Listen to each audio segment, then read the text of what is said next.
High above the forest floor, where dappled sunlight danced through emerald leaves, Blanco, the albino macaw, perched alone on a gnarled kapok branch. His feathers were the color of fresh snow, each plume pristine and unblemished. Yet in this riot of tropical hues, he looked like a ghost. Below him, scarlet macaws flaunted their crimson wings, blue macaws shimmered like sapphires, and golden macaws glowed like captured sunlight. Their vibrant cries filled the canopy with a chorus of color and life. But Blanco's own silent presence went unnoticed, or worse, prompted wary glances. By day, he watched from the outskirts of the flock, preening carefully to keep his feathers immaculate. His pale eyes, rimmed in soft pink, followed every twist and turn of his technicolor kin as they darted between vine and flower. At dawn, he had tried to join their acrobatic aerial ballet, only to find his wings catch the light in an unaccustomed glare, startling younger birds into frantic squawks. At dusk, he lingered at the communal roost, hoping for a gentle nudge from an elder. Yet the older macaws offered only measured nods, uncertain how to embrace a macaw whose color they could not comprehend. Nightfall brought no relief. As the jungle settled into shadowed hush, Blanco felt the weight of solitude deepen. The great kapok tree, once a symbol of home, now felt like a gilded cage of isolation. He longed for belonging, for a spark of color to transform him from outcast to marvel. In the quiet darkness, he whispered a silent vow. He would seek the fabled rainbow fruit, said to grant any eater the jungle's own palate. And with that promise sparking in his heart, Blanco folded his snowy wings and prepared to fly beyond the known canopy in search of a destiny painted in every hue.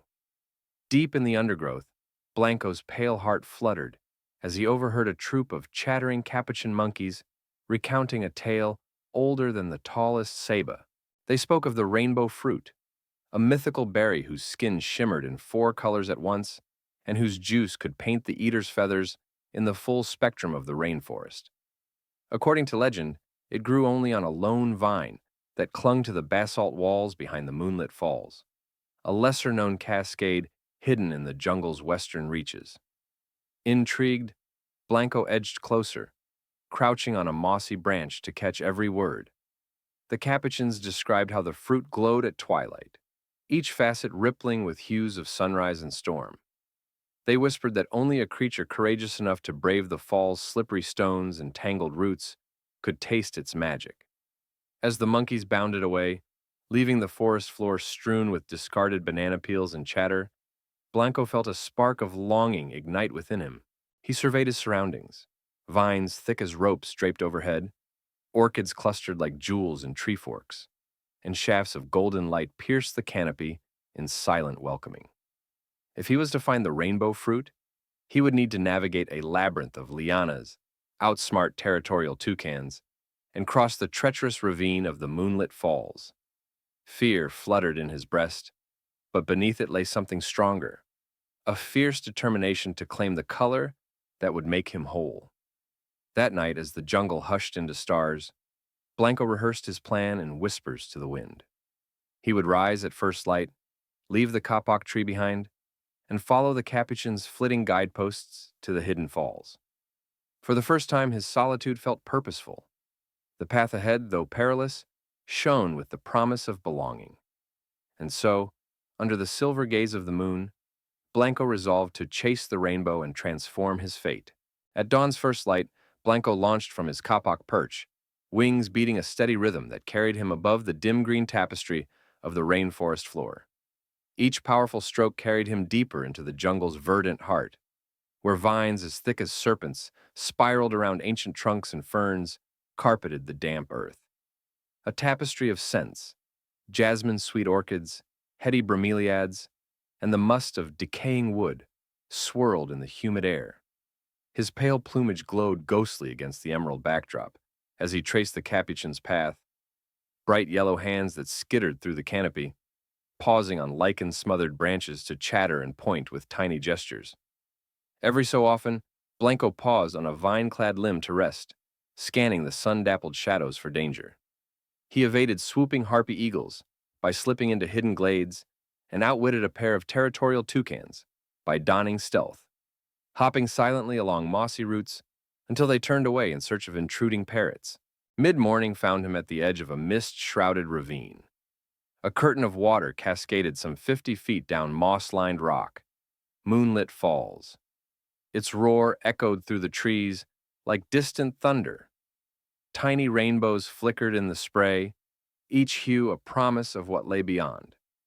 But between Blanco and the hidden grotto grew a tangled web of lianas, slippery roots, and sheer rock faces. Steeling himself, Blanco surveyed his route, a narrow vine bridge swaying above torrential spray, a ring of slippery boulders forming a precarious stepping path, and the dark mouth of the grotto behind the falls. Heart aflutter, he flexed his talons on the vine, ready to begin the next, most perilous leg of his quest. The rainforest held its breath as the albino macaw, lost in color but rich in courage, prepared to claim his destiny. Blanco's heart thundered as he stepped onto the first vine of the natural bridge, a single liana, swaying above the churning maw of the ravine. One misstep would send him spiraling into the frothy mist below. He pressed his talons into the vine's rough bark, flexing his wings against the damp spray. The current roared beneath him like a living beast, and every droplet that landed on his snowy feathers felt like a pinprick. Inch by inch, he inched forward, body low for balance. The vine groaned under his weight, and he paused at the midpoint, breath ragged. Behind him, sunlight fractured on the mist, painting fleeting rainbows that flickered like promises. Ahead, a second vine bridge led to a narrow ledge, slick with algae. Blanco shifted his grip, planting one foot on the slick rock and the other on the vine's knot. He ducked low as a gust from the waterfall buffeted him, nearly toppling his fragile perch. Above the cascades, the rainbow fruit grove beckoned, vines heavy with glowing berries, whose colors pulsed like captured auroras. But between Blanco and the prize lay a gauntlet, a series of moss-covered stepping stones jutting from the ravine walls, each coated in slippery green that gleamed with danger. Balancing on one web-thin vine, he leaped for the nearest stone, talons skidding as he landed. He crouched low, wings splayed, and settled his weight until the stone stopped sliding. With measured grace, he hopped from one stone to the next, droplets tracing rivulets down his pristine feathers. At the final outcrop, barely a foot wide, he reached the waterfall's edge. The sheer drop to the grotto mouth yawned before him, a veil of silver curtain masking the hidden sanctuary. Summoning every ounce of resolve, Blanco flung himself through the misty wall of water. The spray cooled his face like 1,000 kisses as he plunged into the shadowed grotto, emerging at last onto solid, moss-damp stone. Panting and drenched, Blanco stood in the heart of the hidden falls. Each heartbeat echoed in his ears, tempered by the thunder around him. Beyond the veil, he caught his first glimpse of the rainbow fruit vine, its berries glowing like jewels in the gloom. He had braved vine and torrent alike to reach this sacred place. Now, only one step remained, to claim the fruit that would paint him in the jungle's own light, and transform the albino outcast into a living prism of rainforest color. Blanco shook the lingering mist from his feathers as he stepped deeper into the moonlit grotto. The cavern's walls dripped with glistening water, each drop echoing like a sigh in the hushed chamber. Faint rainbows arced through the spray, illuminating iridescent mosses and ferns clinging to the basalt. At the center, a single vine spiraled from a crevice high above, its branches heavy with the legendary rainbow fruit.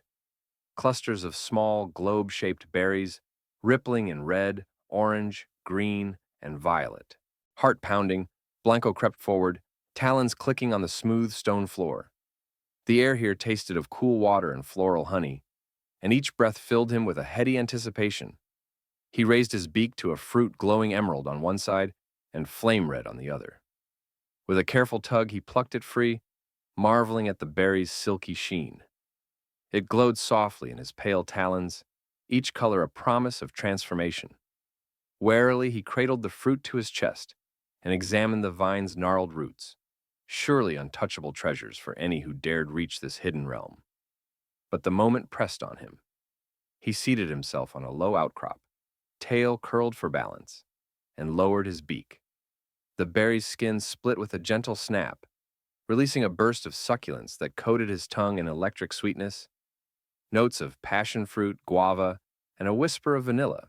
As the first juices slipped down his throat, a warmth blossomed in his chest, spreading in tides through his wings and down to his tail.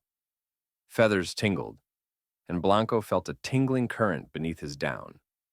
He watched in fascination as the white plumage around his shoulders flushed with pale yellow, then deepened to gold along his wingtips. A gentle flush of green appeared across his back, followed by strokes of orange flickering through his tail feathers. At last, streaks of violet danced across his crest, completing a living prism of rainforest hues. Stunned, Blanco flexed his newly colorful wings, each feather catching the grotto's light in brilliant bursts. He launched himself upward toward the vine's source, making a circuit beneath the waterfall's veil. Every beat of his wings painted strokes of color against the grotto walls, sending rainbow reflections bounding across dripping rock. The air thrummed with his triumphant cries, a melody of rediscovery and belonging. When at last he landed back on the moss-damp floor, Blanco gazed at his reflection in a shallow pool. Gone was the lone white ghost. In his place stood a magnificent macaw, whose plumage rivaled sunrise and storm. His heart swelled not with vanity, but with gratitude.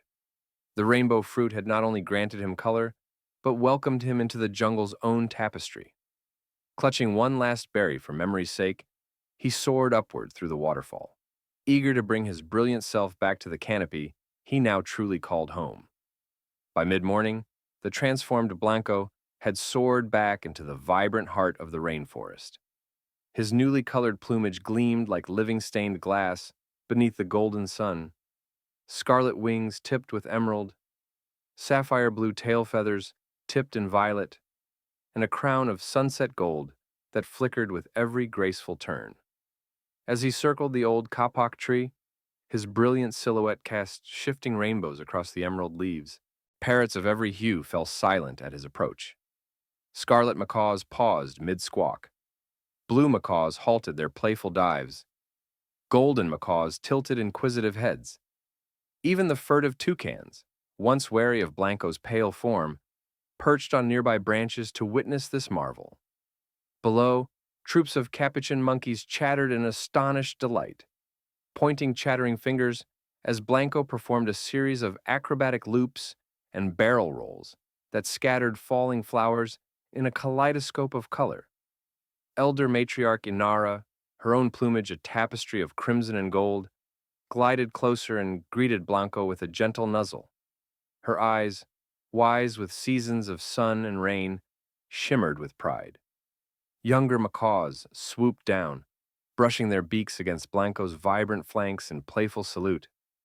Fledglings, once frightened by his ghostly whiteness, now perched fearlessly on his bright wings, giggling as he carried them aloft in a soft, upward draft.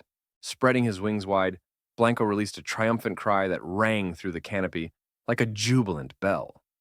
In that moment, every forest creature, from a sloth stirring in shadowed boughs to a troop of howler monkeys high in the emergent branches, paused to honor this living prism of rainforest life. Brilliant nectar-hued hummingbirds darted around him, their wings humming in harmonious applause. Below, a jaguar cub lifted its head from the forest floor, ears tilted, mystified by the riot of color above. As the sun climbed toward noon, Blanco led a grand procession through the canopy. Perched atop his shimmering wing, a pair of toucans carried colorful blossoms in their beaks, sprinkling petals in his wake. Monkeys swung alongside on lianas, and even the ancient trees seemed to bow as his kaleidoscopic flight brushed their crowns. The forest floor trembled with the drumbeat of thousands of heartbeats, united in wonder. When at last Blanco settled on a broad limb at the heart of the kapok tree, he was surrounded not by strangers, but by a family reborn. Elder Inara offered him a tender nudge. Fledglings chirped their admiration. In that vibrant conclave, Blanco realized that the rainbow fruit had done more than color his feathers. It had woven him into the living tapestry of the jungle, where every hue had a place, and every bird a welcome in the sunlit canopy. As twilight's violet shadows retreated before the first glow of dawn, Blanco awoke nestled in the familiar crook of the kapok's highest branch. Below him, the rainforest stirred, cicadas droned, howler monkeys rumbled awake, and the fragrance of night-blooming orchids lingered in the humid air. Yet for Blanco, this dawn was unlike any he had known. He stretched each chromatic wing, scarlet fading into emerald, then sapphire, tipped in violet and gold, and felt a current of gratitude pulse through his veins. He began his morning ascent into the emergent sunlight, calling out with a clear, confident trill that wove itself through the canopy like a ribbon of song. Instantly, the forest responded. Scarlet macaws burst from their roosts in flocks of flame. Blue macaws spiraled upward in pods of cerulean grace. Golden macaws drifted like living embers on warm breezes. Even reticent toucans and parakeets gathered to witness his procession. Beneath the riot of wings, rainforest creatures stirred. Tree frogs chirped in rhythmic applause. Agoutis paused mid-scurry, and a family of peccaries lifted their snouts skyward, ears twitching in admiration. Blanco landed on a sturdy limb where Elder Inara awaited him, carrying a cluster of luscious guava fruits as a gesture of welcome. Around them, recent fledglings, once timid at his ghostly white form, perched boldly on branches, eager to learn his story. Blanco accepted the guavas, nibbling thoughtfully before sharing pieces with the young parrots. As they tasted the sweet flesh, he recounted his trials, his moonlit voyage, the perilous ravine crossings, and his radiant transformation by the rainbow fruit's magic. His words wove lessons of courage, perseverance, and self-acceptance. That one's true colors emerge not from outward gloss, but from the strength of one's heart. By mid-morning, a grand council convened on the kapok's broad boughs. Birds of every feather formed a living mosaic of friendship. Toucans offered ceremonial fruit, capuchins draped flowering vines as garlands, and parrots performed acrobatic flight displays in honor of their reborn companion. Blanco, once an outsider, stood at the center, his vivid plumage a testament to his journey and his unbreakable bond with the forest. As the sun climbed toward its zenith, Blanco lifted into a soaring arc above the canopy, joined in joyous flight by his new flock. Their cries blended into a chorus that echoed through valleys and over rivers, proclaiming a simple truth, that in the vast palette of life, every hue belongs, and that true belonging is born when we embrace our own unique colors and share them with the world.